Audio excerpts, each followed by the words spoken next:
Hey, welcome to our very first Next Up live interview. This is a new thing for Nextsoft. My name is Ben Halbricks and I am hosting. So this is a very first Next Up live online interview. What we're doing with this series is we're actually going to be looking at the industries that Nextsoft has expertise in, which is cybersecurity and data protection, APIs, um, and everything in between, fintech and the like. So today we're going to be looking at some cybersecurity stuff. Before I get there, first things first, we're going to be talking to Nextsoft employees across the full spectrum, getting a little bit of a window behind the curtain as to what they do, how they do it, and some of the interesting things going on at Nextsoft. So my very first guest is Elizabeth Jaimes, and here she is. Elizabeth, thank you for joining me.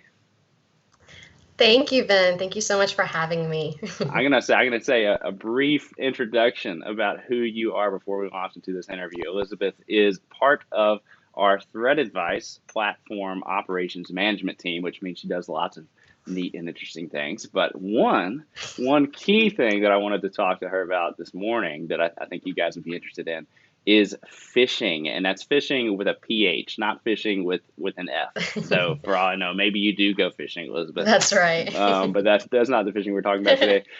She and the rest of the operations team run our internal phishing simulations, and you also run phishing simulations for a number of companies that, of course, are Threat Advice users. So anyway, so phishing. Let's talk phishing. What? Well, first of all, for anyone who doesn't know, what is phishing? Well, phishing is just a fraudulent attempt to obtain sensitive information or data via email. So this can come in a variety of ways, mostly, like I said, via email. Okay. And so I know that you enjoy being sneaky at Nextop. You enjoy tricking people into clicking on things that maybe they shouldn't, because it's a simulation. It's not the real deal. Hopefully, if they fail the simulation, they'll wise up and they'll get a little bit more aware of security protocol. But tell us a little bit about the process of how you guys actually do it. How do you run a phishing simulation, either internally with our company or externally with a threat advice company?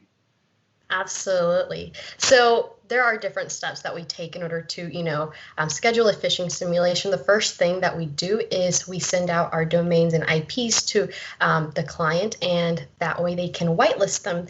Whitelisting is just a process to make sure that the emails get through and that they don't get stuck in like spam filters and so on. After we do the whitelisting, we send out a test to make sure that they are getting through. And then after that, we set up these settings, and the settings can be from the date, what day you want it to run, also the template, what kind of template you want. Also, we do credential capture to see not only if a user clicks on the link, but also see if they would enter credentials. After we set up the settings, we run the phishing campaign, and those results get posted back into the platform. So that way anyone can see them, such as the admins and also us on our side. Okay, so if someone within one of those companies actually clicks on the link, on the phishing link, what happens? What do they see on their end? So there are two options. They can either see a 404 error page, and this all depends on the settings, or they can see a warning page letting them know, hey, this is a phishing campaign and you have been phished. So that's always a good one to let them know, hey, I did something wrong. But yeah, so there's two options there. Yeah, so this is my own confession, but so I've been working at Nextsoft for over 2 years, but my very first month, I think, working with the company, I failed a phishing simulation, and I tend to think of myself as pretty tech savvy, and I think maybe this is a misconception a lot of people have with phishing is they think that phishing is really it's for people that just don't, Yeah. that they're not tech savvy, or maybe they're older people, Yeah. or they're just very ignorant. And I think phishing has become much more sophisticated. And I'm not calling myself extremely intelligent here, but I'm just saying a lot of people that would think, well, I'm never going to fall for a phishing email. They do, and I know because Yeah. I know you guys. I've seen the results you guys see and how effective you've been at phishing people, and it's good because it wakes them up. So anyway, so do That's you true. have a favorite phishing strategy or template that you've used in past? My favorite template, I would say, is Amazon, just because it's something everyone's familiar with. I Hmm. would say that would be one of my favorite templates. But as far as a strategy, I would say something that a company recognizes. So, for example, like maybe they use ADP or a specific web call conference site, so that be WebEx or GoToMeeting. So something that the company is that they will recognize as soon as they get that email. So that is the strategy I usually go for. Yeah, and that's not really far fetched, right? Because if the real bad guys, the real hackers will get inside a company's network and they'll camp out there for a Yeah. while, right, to learn their weak spots, and they'll learn like which systems you're using, and so they'll impersonate something that looks very very believable. Yeah. So the Amazon template, describe that one. Is that one like, oh, you have a package and it's getting held up by the Yeah. mail? Okay, click here to. Exactly. It's the shipment. So you have a shipment or you have an order that has arrived. Please click here. You click on. I'm like, did I order something? I don't remember. So they'll click on it, thinking maybe it is theirs, maybe it's not, and they fall for it. So, I would say the Amazon one is my Yeah, I mean favorite. that's fairly universal too, because most people use Amazon at least at some Yep. point. So yeah, sneaky, sneaky. You guys are so sneaky. Exactly. Have you ever, before you actually were kind of on the inside of crafting these campaigns, have you ever fallen for one yourself? Can I ask you that? I have not. Oh Yes. man, of I actually course. have not, which I'm really proud. Let me pat myself in the back here. I have not. Though I remember my first phishing campaign. I got an email like, okay, this looks fishy. Let me go ask our IT guy. So I go and they're like, shh. So I thought it was pretty fun. I'm like, okay, I didn't fall for it. So yeah, I have not that I know of actually. So the ones that I did that did go out, I did not fall for them. Okay, well, let's hope I didn't just jinx you then. So why? I know. Tell me this, like, why do we do this at Threat Advice? Why are regular phishing simulations so important for a business?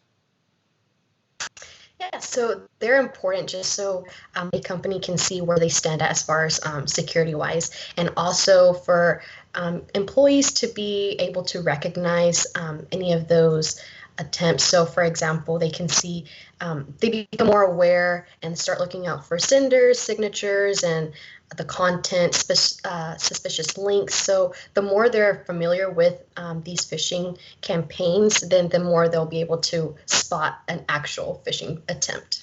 Yeah, always better to fail the test than to fail the real thing, right? Exactly, yeah. And I do know because we of course use Threat Advice at Nextsoft. All of our employees are required to do our education and pass our phishing simulation. So Mhm. I know that we have a score, and you see that score, and you really want to get your score up. So you're very, you're very aware, you're very alert, and after you fail one, I feel like you are probably not going to fail the next one. So Exactly. So it lets just a company know who are your riskiest employees. It gives them a score for high, medium, and low. You really want to be a low risk employee. But mhm. yeah, so it just lets the company know where they stand at as far as their employees and who would actually, they need to look out for. Yeah, and depending on the data that could be compromised for businesses, Yeah. there's a lot at stake. There's a lot at stake for just one click, Yeah. right? Of Exactly. course. Let's say you have um, Go ahead. I was going to say, especially someone who has, more admin privileges to, different platforms, and, depending on who you are or what position you have in a company, it can be really harmful if, you have access to all of that information, and then someone gets your credentials to those different platforms. So yeah. Yeah, absolutely. So, what besides the phishing simulations, besides that, what else do you do at Nextsoft and with Threat Advice? Yeah, so I also do client engagement and support. What that is, I just stay up to date with our clients, see if they have any questions, if there's anything I can help with. And as far as support, just day-to-day tasks as, setting up passwords or setting up education and so on. So a little bit of everything as far as ops goes. Okay. So the when you're doing client support, do the companies trust you because they do they figure out you're the one that's actually phishing them? Ah, Yeah, so what we assign a specific account manager to each company. So I'm really familiar with my clients, and they know who I am, so they can always reach out to me. They know they have my email, my phone number. They can always reach out to me to help them out with anything they need. yeah, and I know you guys do a great job because I always hear good things from the clients. So here's one thing I was going to ask you Thank you. kind of as a closing question. Is this because I know for me, I have a lot of things I could say, but before I got into the cybersecurity industry, before I started working for Nextsoft, there was so much that I was not aware of. And I feel like there's so much Yeah. now more happening. It's such a rapidly developing field. It is the battlefront, the modern battlefront, really. So for you, what is the most fascinating thing about working in cybersecurity? I think exactly what you said is ever changing. So you're always learning. And also the fact that I get to help people and teach people, because, like you said, you might think you're the most tech savvy person, but then again, you can get an email thinking it's from someone within your company. You click on it. Oh, there you go. You already gave out, credentials to a fraudulent Mm, or a cyber criminal. So I would say mostly would be me being able to teach people, help them learn, and also I'm learning as I go. So like I said, it's ever changing. I'm always learning. Try to keep up to date. But yeah, so great. All combination right. of those three. Great answer. Great answer. Thanks for your time, Elizabeth. That's been really, really informative. I hope the rest of y'all watching have enjoyed that. And I'll let you get back to your fishing and the rest of your work, Elizabeth. But thanks for your time today. Thank you so much, Ben, for having me, and I hope this helped out people and any questions. And if you guys do have any questions, feel free to reach out to us. Absolutely. And this is the very first of our Next Up Live series. We will have more to come from here. Thanks for tuning in. Thank you.